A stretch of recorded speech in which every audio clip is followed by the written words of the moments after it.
दर्शकबिन नमस्ते। News and भ्यूजमा यहाँलाई हार्दिक स्वागत छ। म सन्तोष भेके थापा। दर्शकबिन, नेपाल प्रहरीको केन्द्रीय अनुसन्धान ब्युरो सिआइबीले ठुलो व्यापारिक घरानामाथि अपरेसन चलाएको छ।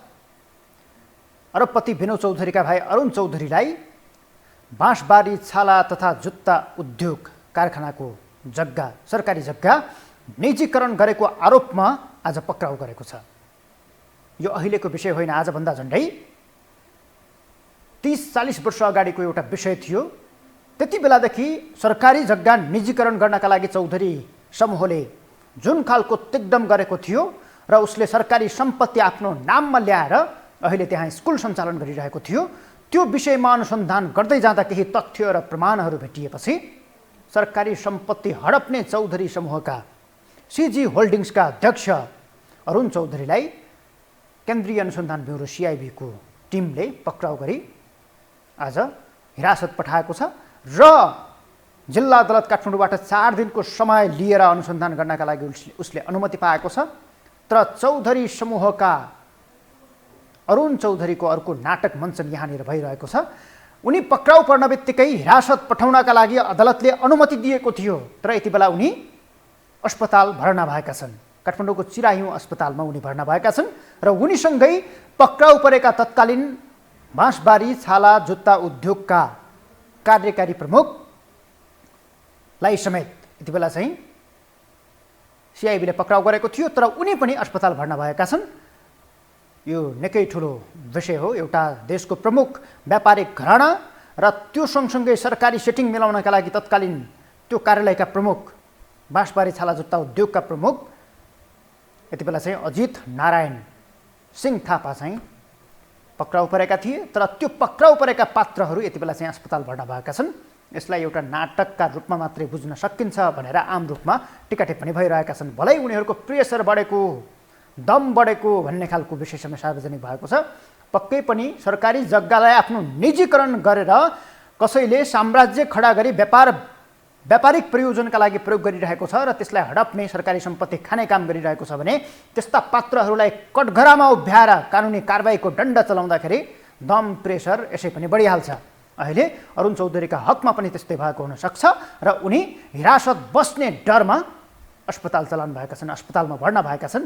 यो एउटा उनको स्वास्थ्यको नाजुक अवस्था भन्दाखेरि पनि हिरासत बस्ने, त्यो छल्ने प्रपञ्च हुनसक्छ भनेर आम रूपमा टिका टिप्पणी भइरहेका छन्। दर्शकबिन, चौधरी समूहका सक्रिय हर्ताकर्ता सदस्य विनोद चौधरीका भाइ अरुण चौधरी पक्राउ परेसँगै यति बेला चाहिँ निकै ठुलो चर्चा, टिका टिप्पणीहरू भइरहेका छन् र उनी कसरी पक्राउ परे भन्ने विषय नै एक हिसाबले आम कौतूहलताको विषय छ। आज दिनभरि हामीले उनलाई पछ्याएका छौँ। उनलाई सिआइबी हुँदै सरकारी वकिलको कार्यालय र जिल्ला अदालतसम्मै हामीले पछ्याएर उनको बारेमा एउटा रिपोर्ट तयार पारेका छौँ। त्यो रिपोर्ट हेरौँ, त्यसपछि हामी तपाईँसँग कुराकानी गर्नका लागि प्रत्यक्ष टेलिफोन सम्पर्कमा जोडिनेछौँ। चौधरी ग्रुप अन्तर्गतको सिजी होल्डिङ्सका अध्यक्ष अरुण कुमार चौधरी बिहिबार सिआइबीको फन्दामा परे। दोस्रो पनि सरकारी जग्गा निजी बनाएको आरोपमा उनलाई प्रहरीको केन्द्रीय अनुसन्धान ब्युरो सिआइबीले लाजिमपाटबाट पक्राउ गरेको हो।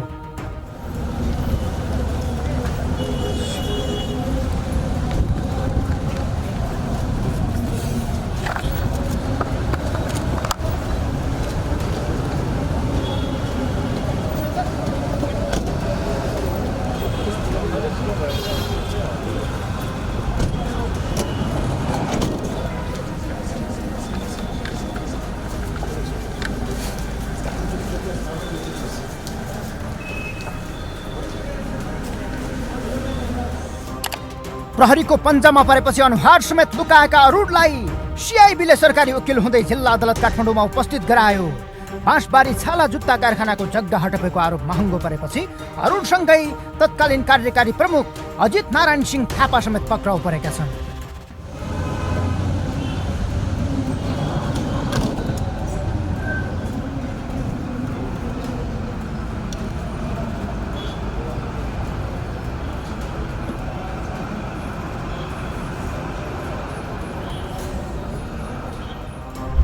एमाले हुँदै कांग्रेस पसेर संविधान सभा सदस्य हुँदै सांसद बनेका अरबपति व्यापारी विनोद चौधरीका भाइ हुन् अरुण चौधरी।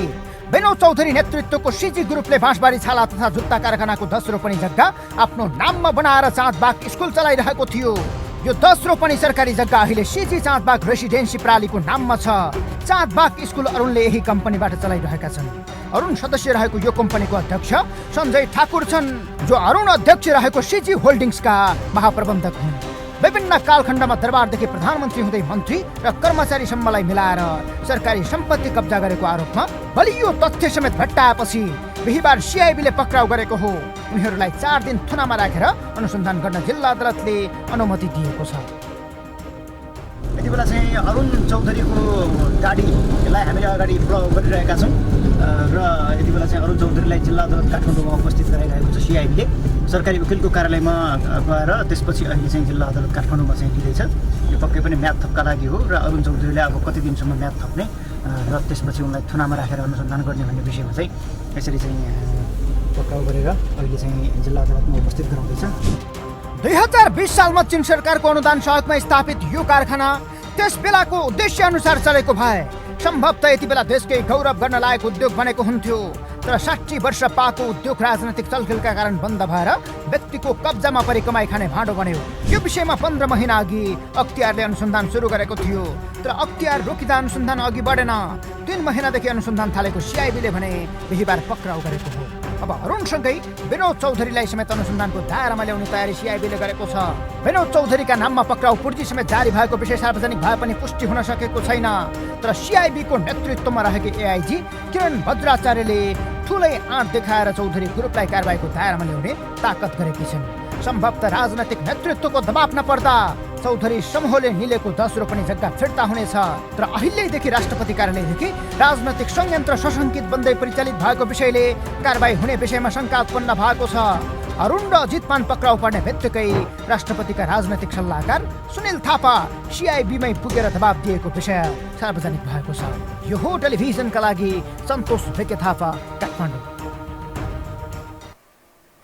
दर्शकवृन्द, आजभन्दा झन्डै 2 वर्ष अघि बाँसबारी छाला जुत्ता उद्योगको जग्गा चौधरी समूहको यो अरुण चौधरी नेतृत्वको समूहले हडपेको र त्यसलाई निजीकरण गरेको विषय खासै चर्चामा थिएन। त्यो एक हिसाबले गुमनाम अवस्थामा थियो।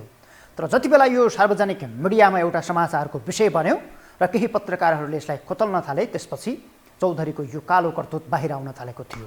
भलै यो अहिले पुष्टि भएको छैन, तथापि यसमा चौधरी समूहको सिजी होल्डिङ्स लगायत अरुण चौधरीको समूहले यसमा निकै ठुलो चलखेल गरेर यसलाई चाहिँ हत्याएको भन्ने विषय प्रमाणहरूका आधारमा हेर्दा त्यो पुष्टि हुन लायक विषय देखिन्छ।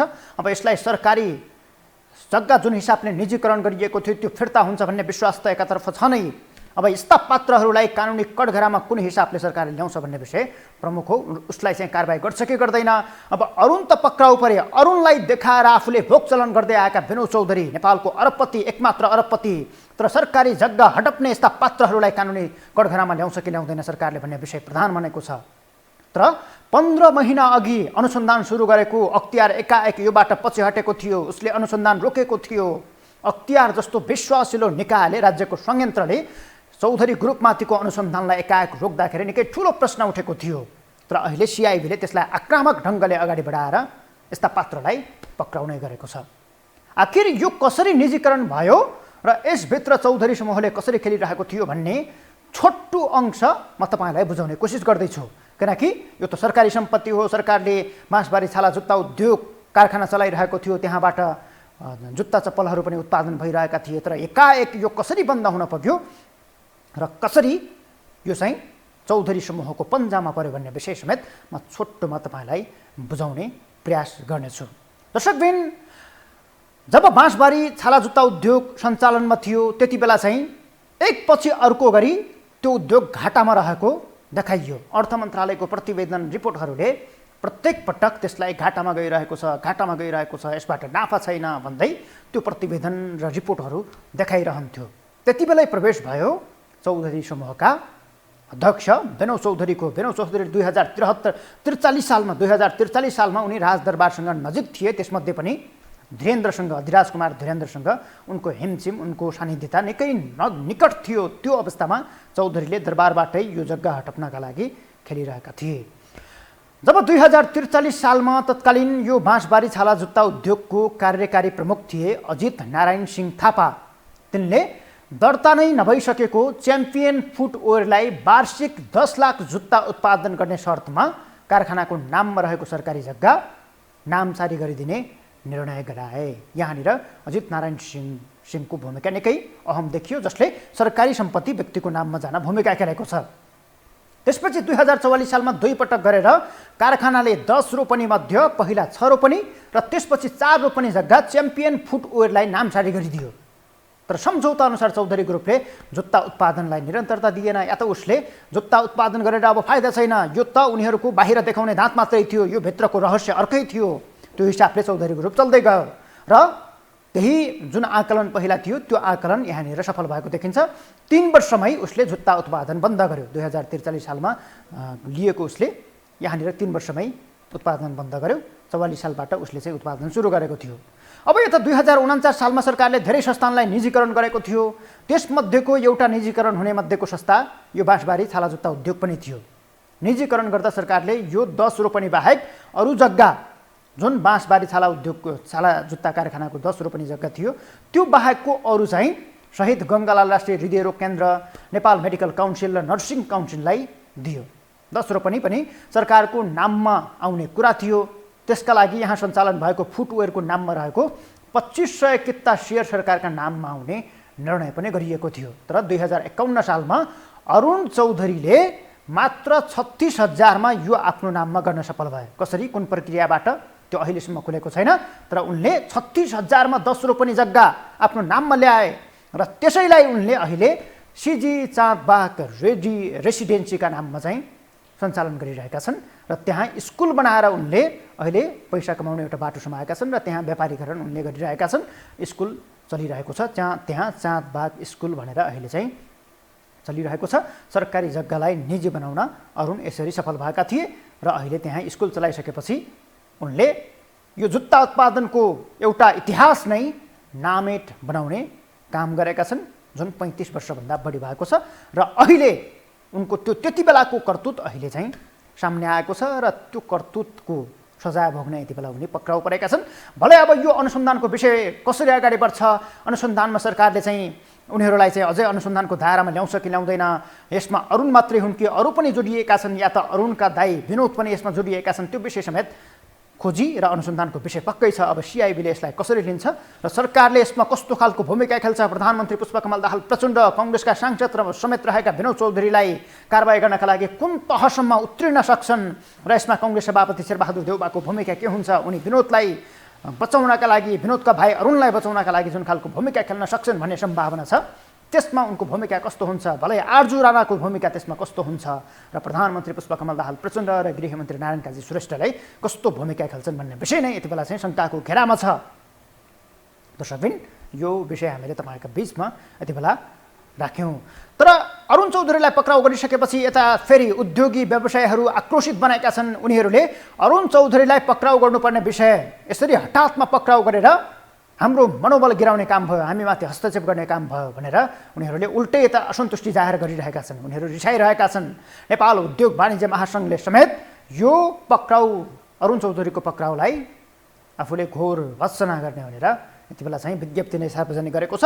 यता व्यवसायीहरूले अरुण चौधरी पक्राउ परे लगत्तै पत्रकार सम्मेलन गरेर उनीहरूले आफ्नो असन्तुष्टि व्यक्त गरेका छन्। त्यो पनि हेरिहालौँ। निर्देशक अरुण चौधरीजीलाई प्रहरीको केन्द्रीय अनुसन्धान ब्युरोले हठात रूपमा पक्राउ गरेको यहाँहरू सबैलाई अवगत भइसकेको छ।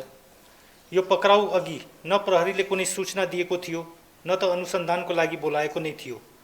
अरुण चौधरीज्यूले यो देशकै माटोमा हुर्किएका लब्ध प्रतिष्ठित उद्यमी हुनुहुन्छ। उहाँ देश छोडेर कतै जान लाग्नु भएका थिएन, तर आज राज्यले एक व्यवसायीलाई मात्र नभएर सम्पूर्ण निजी क्षेत्रलाई नै त्रसित बनाउने गरी धरपकड शैलीमा पक्राउ गरेको छ।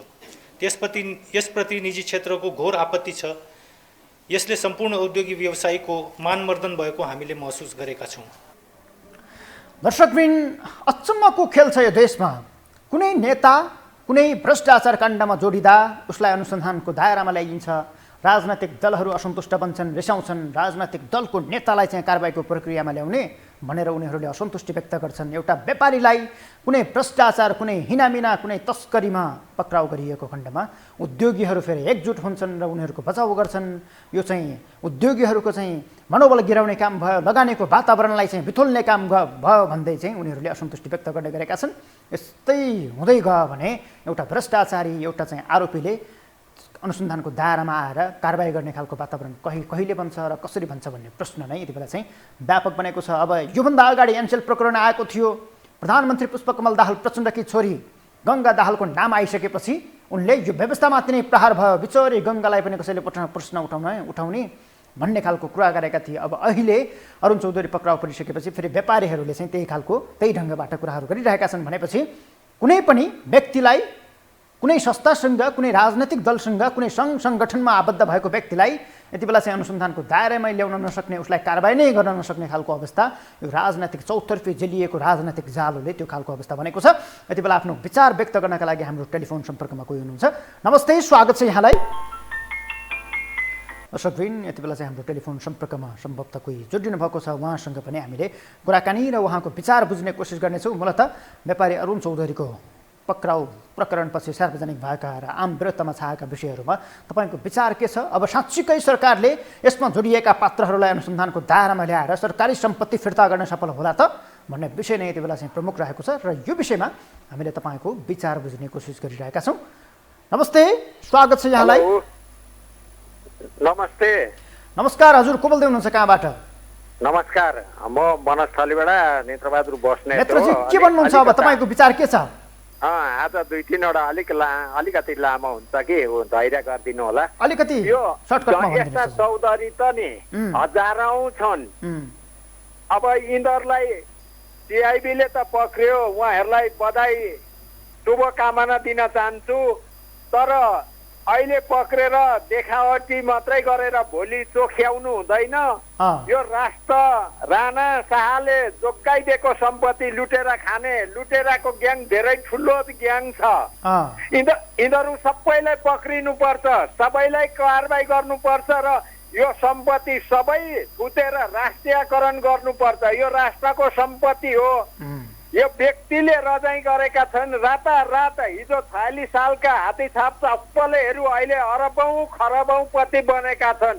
यिनीहरूको आय स्रोत के छ त? केही छैन, न केही छ, न जागिर, न केही।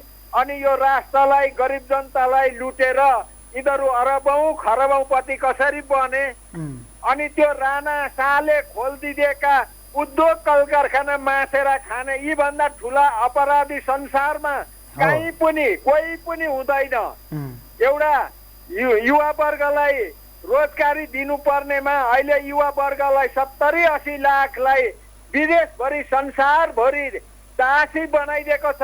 यिनै अपराधीहरूले गर्दा हो। त्यो यति चलेको त्यो भाला उद्योग, तपाईँको गोराखाली टायर हेर्नु त, यत्र चाहिँ जुट मिलहरू, यत्रो चाहिँ चुरोट कारखाना, यस्तो चलेको कारखानाहरू उद्योगहरूलाई यिनीहरूले मासेर कवाडीका दाममा यिनीहरूले बेचेर सम्पत्ति सबै कब्जा गरेका छन्। यी सबै यी भाडाका टट्टुहरूले यो देशलाई बर्बाद बनाएको। यिनीहरूलाई कडाभन्दा कडा होस् र यो सम्पत्ति राष्ट्रियकरण गर्नुपर्छ भनेर भन्न चाहन्छु।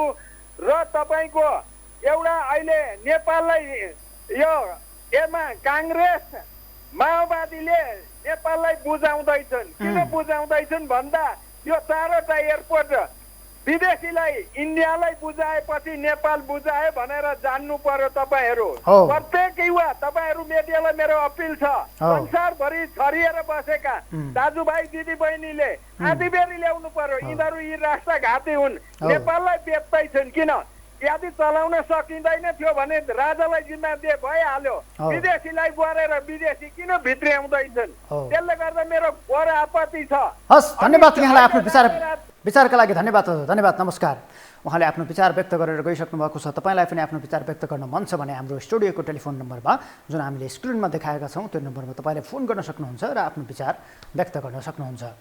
कृपया अहिले जुन हिसाबको अवस्था बनेको छ दर्शकवृन्दहरू, अहिले जुन हिसाबले यो व्यापारीहरू, उद्योगीहरू सरकारी सम्पत्ति हडप्ने जुन खालको सिलसिला मच्चाइरहेका छन्, यसअघि पनि बालुवाटारको जग्गा प्रकरण, सरकारी जग्गा प्रकरणमा व्यापारी मेनबहादुर गुरुङको त्यो खालको चलखेल बाहिर आएको थियो र उनी चाहिँ धरौटीमा रिहा भएका थिए। अहिले फेरि यता फेरि यो चौधरी समूहको विषय आइरहेको छ। चौधरी समूहले यो मात्रै होइन, अझ धेरै सार्वजनिक सरकारी सम्पत्तिहरू चाहिँ त्यसरी हडपेर चलाइरहेको भन्ने विषय समेत बेला बेला सार्वजनिक भइरहेका छन्। यो त एउटा बाँसबारीको कुरा मात्रै भयो, योभन्दा अरू विषयहरू पनि छन्। त्यो चौधरी समूहले त्यहाँ पनि हडपेको, अतिक्रमण गरेको र त्यसरी चलाइरहेको भन्ने विषयहरू समेत सार्वजनिक भइरहेका छन्। खास गरी अहिले व्यापारीहरूबाट, कर्मचारीहरूबाट आफ्नो हात लामो रहेको ठाउँमा जसरी हुन्छ, जताबाट हुन्छ लुस्न सकिने भन्ने खालको अवस्था यति बेला चाहिँ देशभित्र बनेको छ। भर्खरै मात्र अब विमानस्थलको कुरा गरौँ। विमानस्थलमा भिजिट भिसाका नाममा नेपाली कामदारहरूलाई विदेश पठाउने र त्यो सेटिङ गरे बापत लाखौँ रुपैयाँ उठाउने एउटा तस्कर गिरोह समेत पक्राउ परेको छ। मानव बेचबिखन या त मानव तस्करीको त्यो गिरोहमा अध्यागमन विभागकै 9 जना अधिकृतहरू सामेल छन्। त्यसमध्ये 2 जना पक्राउ परेका छन् भने अरू यति बेला चाहिँ फरार अवस्थामा छन्। यो खालको अवस्थामा देशको कर्मचारी तन्त्र छ। एउटा अधिकृतले मात्रै झन्डै 1 करोडभन्दा बढी भिजिट भिसामा पठाएकै कारण कमाएको त्यो रेकर्ड यति बेला चाहिँ प्रहरीको अनुसन्धान पछि खुलेको छ। अहिले प्रहरीले त्यो अनुसन्धान रिपोर्ट बुझाएर, प्रतिवेदन बुझाएर सरकारी वकिलको कार्यालयले आज मात्रै जिल्ला अदालत काठमाडौँमा त्यो मुद्दा दायर गरेको छ र त्यो मुद्दा अब चाहिँ भिजिट भिसाका नाममा मानव तस्करीको जुन मुद्दा छ त्यो मुद्दामा चाहिँ यति बेला चाहिँ अब भ्रष्टाचार र सम्पत्ति शुद्धिकरणको मुद्दामा चाहिँ ती 22 जना विरुद्ध सरकारी वकिलको कार्यालयले जिल्ला अदालत काठमाडौँमा मुद्दा दायर गरेको छ। भर्खरै यो विषय यसरी सार्वजनिक भइरहेको थियो कि विमानस्थलमा त्यहाँका एकजना अधिकृतसँग प्रहरी जवानको जुन हिसाबको त्यहाँ झगडा पर्यो, दुवै पक्षबीच प्रहरी र अध्यागमन बीचको त्यो भिडन्त भइसकेपछि त्यहाँनिर अहिले चाहिँ दुवैजनालाई कारबाही गर्ने भनेर सरकारले सिफारिस गरेको छ छानबिन समितिले। अब त्यो खालको अवस्था यस्तो छ भनेपछि यता बाँसबारी छाला जुत्ता कारखानाको विषय सार्वजनिक भइसकेपछि त्यसमा अहिले आरोपीका रूपमा अरुण चौधरी पक्राउ परेका छन् र उनको पक्राउसँगै अब ठुला त्यसमा पनि अरू पात्रहरू जोडिएका छन् कि विनोद चौधरीसम्म त्यो छानबिन पुग्छ कि पुग्दैन भन्ने विषय छ। जो नेपाली कङ्ग्रेसको प्रत्यक्ष निर्वाचित सांसद हुन्, अहिले अब त्यस्ता खालका पात्रहरूमाथि अनुसन्धान हुन्छ कि हुँदैन भन्ने विषय समेत आम रूपमा चर्चाको विषय छ। कोही हुनुहुन्छ? नमस्ते, स्वागत छ यहाँलाई। ए हजुर नमस्कार। नमस्कार हजुर, स्वागत छ यहाँलाई। महादेवजी, के छ यहाँको हालखबर? अब के छ भन्नुहुन्छ भने नि सरकारी जग्गा हजुरको यो चौधरी ग्रुपमा जुन गयो भनेर हजुरले जुन भन्दै हुनुहुन्छ नि, जग्गा त बोल्दैन होइन। कुनै पनि जग्गा त बोल्दैन। रामबहादुरको नाउँमा गए पनि, श्याम बहादुरको नाउँमा गए पनि जग्गा त बोल्दैन। मान्छे बोल्ने मान्छेलाई, नेपाली मान्छेलाई भुटानी बनाउँदाखेरि त केही ख्यास्नु सकेन, केही भएन भनेदेखि यो जग्गाको कुन कुरो हो हजुर? र काठमाडौँमा यो 10 रोप्ने जग्गा के हो? भैरवाको एयरपोर्ट चाइनाले के भन्छ, पोखराको लियो चाइनाले, भैरवाको लियो इन्डियाले, अब काठमाडौँको एयरपोर्ट अर्कोले लिँदैछ। त यो भाडे भुडे के छ? बालुवाटारको जग्गा हजुरको एउटा नेताको नाउँमा गयो, नेताले कति राम्रो भयो, मेरो नाउँमा आयो त आयो, गयो, म फेरि फर्काइदिन्छु भनेर भनेकै हो। त यो के छ भनेदेखि हामीले यो सबै किन पाएको भन्नुहुन्छ भनेदेखि हामीले यो हजुरको गणतन्त्र व्यवस्था भनेको कि लुटतन्त्र व्यवस्था भनेको कि परिवारवाद व्यवस्था भनेको हो कि कुन व्यवस्था हो त्यो हामीले त बुझ्नु सकेको छैन। हामी त तराईको मान्छे पर्यौँ होइन। अब उतैको एउटा हजुरको समय थियो, तराईको मान्छेले यो संविधान बुझ्दैन, फोटोकपी गरी पठायो, सबै सभासदलाई पठायो बुझाउनुलाई। तर जुन मान्छेले बुझाउनु पठायो या पढाउनुलाई पठायो त्यही मान्छे चाहे संविधानको विपरीत गरेर सत्यानाश गरे कि गरेन, देशलाई त बर्बाद गरिसक्यो, भिख माग्ने बनाइसक्यो, सबै कुरो बनाइसक्यो। अब विकल्प हजुर यो अन्तिम चरणमा गइसकेको छ, यो देश यो बर्बाद भइसक्यो। अब यो दुर्गा परसाईले जुन हजुरको सिस्टम ल्याएको छ त्यो दुर्गा परसाईलाई धन्यवाद दिनुपर्छ र राजाको व्यवस्था ल्याउनु पर्छ, अनि मात्र यो सोझो हुन्छ, नभए यो केही हुनेवाला छैन हजुर। त्यति हो। धन्यवाद यहाँलाई आफ्नो विचारका लागि। दर्शकबिन, 2049 सालमा सरकारले केही संस्थानहरूलाई चाहिँ निजीकरण गर्ने निर्णय गरिसकेपछि बाँसबारी छाला जुत्ता कारखाना जुन हिसाबले अरुण चौधरी को चाहिँ एउटा चाहिँ निजीकरण र त्योबाट उनको चाहिँ अतिक्रमणमा पर्न गएको थियो, उनले कब्जा नै गरेका थिए, एक हिसाबले उनले सरकारी सम्पत्तिलाई आफ्नो नाममा ल्याएका थिए। त्यो सँगै अन्य केही संस्थानहरू समेत छन् जसलाई सरकारले या त राजनैतिक दलहरूले बेचेका छन्, कुनै अहिलेसम्म चल्दैछन् भने कुनै चाहिँ यति बेला अहिले बन्द अवस्थामा छन्। त्यसको सूची समेत म तपाईँलाई यहाँनिर देखाउन गइरहेको छु। खास गरी त्यति बेला चाहिँ कति बेचिएका थिए र कतिमा बेचिएका थिए भन्ने एउटा तथ्याङ्क छ। त्यो तथ्याङ्कलाई मैले तपाईँको बिचमा सुनाउन गइरहेको छु। खास गरी यति बेला चाहिँ उत्पादनमूलक उद्योग चाहिँ त्यति बेला चाहिँ बेचिएको थियो। त्यसमध्ये एउटा चाहिँ भृकुटी कागज कारखाना थियो, 2049 कार्तिक 5 गते यसलाई चाहिँ बेचिएको थियो र त्यसको मूल्य त्यति बेला चाहिँ 22 करोड 98 लाख थियो, जुन अहिले बन्द छ। यसै गरी हरिसिद्धि इट्टा टायल थियो, 14 कार्तिक 2049 सालमा यसलाई चाहिँ बेचियो। त्यसलाई चाहिँ तपाईँको 21 करोड 48 लाखमा चाहिँ त्यति बेला चाहिँ बेचिएको थियो, जुन अहिले बन्द अवस्थामा छ। यस्तै चलचित्र विकास कम्पनी भन्ने थियो, त्यो कम्पनी पनि त्यति बेला बेचिएको थियो। 26 कार्तिक 2050 मा त्यो बेचियो, 51% त्यसको सेयर बेचिएको थियो, जुन 6 करोड 46 लाखमा त्यति बेला चाहिँ बेचिएको थियो। अहिले जेनतेन सञ्चालनमा छ। बाँसबारी छाला जुत्ता उद्योग त्यति बेला चाहिँ 24 कार्तिक 2049 मा निजीकरण गरियो अथवा बेचियो। त्यति बेलाको त्यो मूल्य चाहिँ 2 करोड 98 लाख थियो भनेर चाहिँ भनिएको छ, जुन अहिले चाहिँ एकदम बन्द अवस्थामा छ। यो चाहिँ नचल्ने अवस्थामा भइसकेपछि निजीकरण भएर यो चाहिँ अहिले अरुण चौधरीको हातमा समेत त्यहाँको जग्गा परिसकेको यो खालको अवस्था छ। त्यस्तै गरी बालाजु कपडा उद्योग 17 मङ्सिर 2050 सालमा 70% त्यहाँको सेयर बेचिएको थियो, जसको मूल्य थियो 1 करोड 77 लाख, अहिले बन्द अवस्थामा छ। काँचो छाला सङ्कलन तथा बिक्री थियो, बिक्री केन्द्र, यो पनि त्यति बेला बेचियो। 28 मङ्सिर 2050 सालमा यसको 100% सेयर नै बेचिएको थियो, जसको मूल्य मात्र 39 लाखमा त्यो बेचिएको थियो। यसै गरी बिटुमिन तथा ब्यारेल उद्योग थियो, 7 असार 2051 सालमा त्यो बेचियो। 65% त्यसको सेयर बेचिएको थियो, 1 करोड 31 लाखमा चाहिँ त्यसको बिक्री गरिएको थियो। नेपाल ल्युबी आयल भन्ने त्यति बेला एउटा चाहिँ संस्थान थियो, त्यसलाई चाहिँ 22 जेठ 2051 सालमा बेचिएको थियो, जसको मूल्य 3 करोड 10 लाख मात्रै थियो। रघुपति जुट मिल्स त्यति बेला बेचिएको थियो, 30 साउन 2053 सालमा त्यसको 65% सेयर बेचियो, 8 करोड 22 लाखमा अहिले सञ्चालनमै छ। नेपाल ढलौट उद्योग थियो, जसको 12 चैत 2052 सालमा 51% सेयर बेचिएको थियो, 1 करोड 44 लाखमा त्यो बेचिएको थियो, अहिले चलिरहेकै छ। नेपाल ब्याङ्क लिमिटेड पनि त्यति बेला चाहिँ बेचिएको थियो, 21 असोज 2063 मा 10% सेयर बेचियो त्यति बेलाको, जसको मूल्य 12 करोड 51 लाख थियो, अहिले नाफामा छ भनेर समेत त्यो देखाइएको छ। यसै गरी नेपाल चिया विकास निगम त्यति बेला चाहिँ सरकारी संस्थानका रूपमा रहेको थियो, त्यसलाई पनि चाहिँ बेचिएको थियो। 14 असार 2057 सालमा 65% त्यसको सेयर बेचियो, त्यसको मूल्य थियो 26 करोड 71 लाख।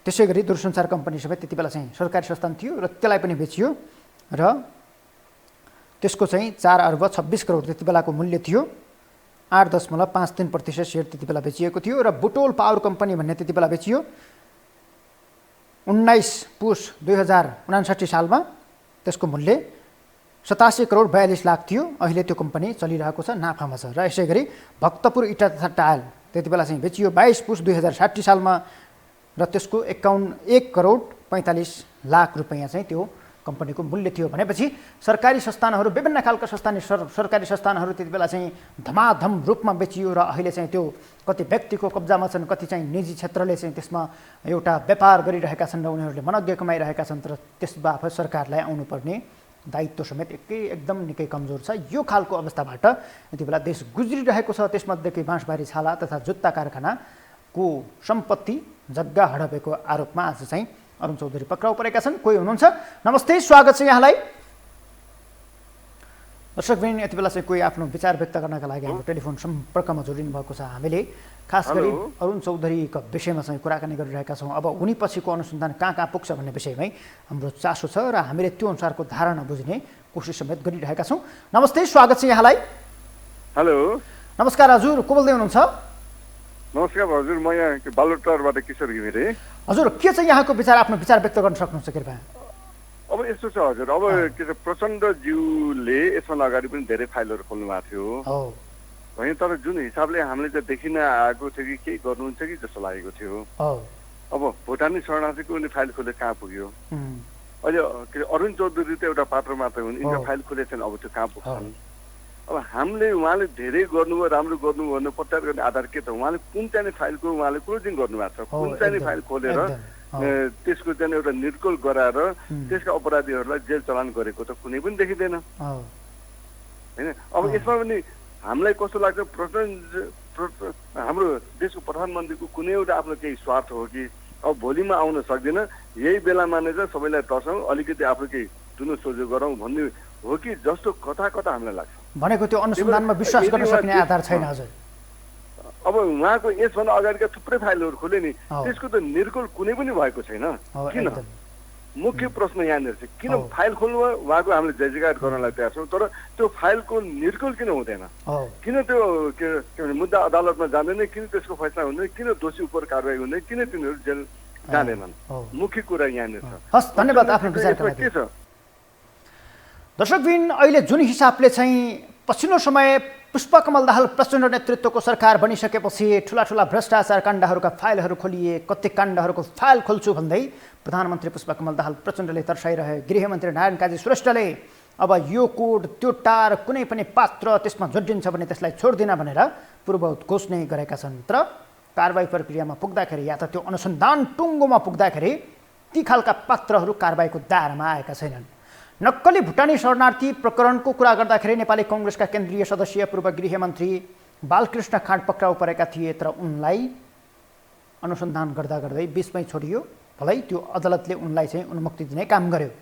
टोपबहादुर रायमाझी छन् पूर्व उप प्रधानमन्त्री, उनी अहिले पनि कारागारमै छन्, तर उनको मुद्दा अझै पनि के हुन्छ भन्ने संशय व्यक्त नै छ। 61 किलो सुन प्रकरणको विषय छ, त्यसमा अनुसन्धान जहाँसम्म पुग्नु पर्थ्यो, जो पात्रहरू अनुसन्धानको दायरामा आउनु पर्थ्यो ती पात्रहरू अहिले पनि आएका छैनन् र एउटा भरियामै त्यो अनुसन्धान सीमित बनेको छ।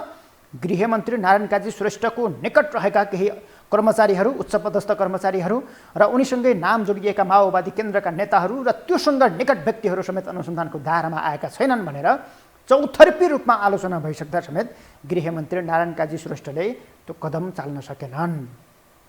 त्यस्तै यता फेरि बालुवाटारको जग्गा प्रकरणको विषय सार्वजनिक भयो, त्यसको फाइल त खुल्यो, पात्रहरू पक्राउ त परे, तर अनुसन्धानको दायरामा आएका पात्रहरू पनि यति बेला चाहिँ उन्मुक्ति पाएर रिहा भएका छन् भने यो सरकारसँग यसरी पक्राउ गर्दा पक्राउ त गर्छ तर यसले कारबाही गर्दैन भन्ने एउटा छाप परेको छ र अब यस्तो सरकारसँग हामीले आश गर्ने कि नगर्ने कि भन्ने अन्यौलता समस्या आएको छ। भलै अब यसलाई फेरि प्रधानमन्त्री गृहमन्त्रीले आफ्नो पार्टी बचाउनका लागि एउटा फन्डाका रूपमा, स्टन्टबाजका रूपमा कुनै पनि एउटा आरोपमा परेको व्यक्तिलाई कारबाहीका लागि पक्राउ गर्छन्, तर त्यसमा बार्गेनिङ, सेटिङ सबै कुरा मिलिसक्यो भने उसलाई छोड्छन् भन्ने आम चिन्ता व्यक्त भइरहेका छन्। यसको सम्बोधन गर्न प्रधानमन्त्री पुष्पकमल दाहाल प्रचण्ड र गृहमन्त्री नारायण काजी श्रेष्ठले कुन रूपले भूमिका खेल्छन् त्यो नै अहिलेको अहम ठुलो प्रश्न हो।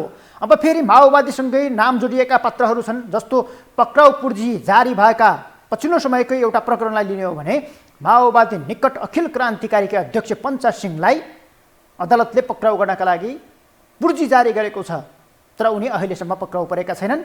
उनी सहितका अन्य संदिग्धहरू, अभियुक्त आरोपीहरू समेत पक्राउ परेका छैनन्। यसै गरी अदालतले विप्लव, नेपाल कम्युनिस्ट पार्टीका महासचिव विप्लवलाई समेत पक्राउ पूर्जी जारी गरेको थियो। उनी सहित खड्गबहादुर विश्वकर्मा र यसै गरी माइला लामा लगायतका केही पात्रहरू थिए। त्यो पक्राउ गर्नुपर्ने अदालतको सूचीमा, तर ती पात्रहरूलाई पक्राउ गरिएन। भलै उनीहरू प्रधानमन्त्री पुष्पकमल दाहाल प्रचण्डसँग बालुवाटारमै गएर बैठक बसे। अब भने उनीहरू पक्राउमा पर्छन् र यो सरकारले एक्सन लिन्छ भनेर कसरी विश्वास गर्ने, यी कुराहरूले समेत विश्वास गर्ने आधार दिएको छैन। तर अहिले अब यो विनोद चौधरीका भाइ अरुण चौधरी पक्राउ परिसकेपछि उनलाई कारबाही गर्छन् कि गर्दैनन् भन्ने एउटा विषय आम चासोमा छ। अब यो अनुसन्धान कसरी अगाडि बढ्छ त्यो हेर्दै जानुपर्नेछ। अहिलेका लागि हामीले एउटा चाहिँ आश गरौँ, सरकारले सकभर राम्रैसँग अनुसन्धान गरोस् र अनुसन्धान गरिरहेको सिआइबीलाई दबाब दिने काम नगरोस्। राजनैतिक प्रभाव र दबाब बिना उसले काम गरेको खण्डमा पक्कै पनि वास्तविकता बाहिर आएर सरकारको सम्पत्ति फिर्ता हुनेछ भन्ने विश्वास गर्न सकिने आधारहरू समेत केही छन्। आजलाई न्युज एन्ड भ्युजको समय सकिन्छ। हामी अर्को दिन फरक विषयवस्तुका साथमा तपाईँको बिचमा आउनेछौँ। छुट्टिन्छौँ। नमस्कार।